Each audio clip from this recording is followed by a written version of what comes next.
রাখা কঠিন হয়ে যাবে। বাংলাদেশের মানুষ আপনাদেরকে অনেক সহ্য করেছে।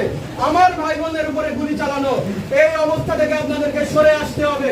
যদি সেই পরিবেশ থেকে সরে আসতে না পারেন তাহলে ক্ষমতা ছেড়ে দেবেন এবং এই নাকে খড় দিয়ে বাংলাদেশ থেকে বিদায় নেবেন।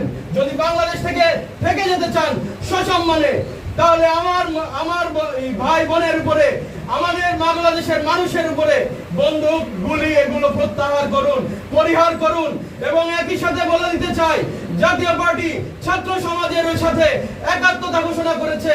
একই সাথে বলে দিতে চাই, জাতীয় পার্টির চেয়ারম্যান জনবন্ধু গোলাম মোহাম্মদ কাদের তিনি তার বক্তব্যে বলে দিয়েছেন, আমাদের ওই যে ছাত্র মারা গিয়েছে রংপুরে, আবু সাইদ সে মুক্তি সেনা, সে এই দেশের জন্য শহীদ হয়েছে। এটা এখন আর কোটা আন্দোলনের অবস্থায় নেই, এটা এখন আর কোটা আন্দোলনের প্রতি কোনো একটা নির্দিষ্ট কোনো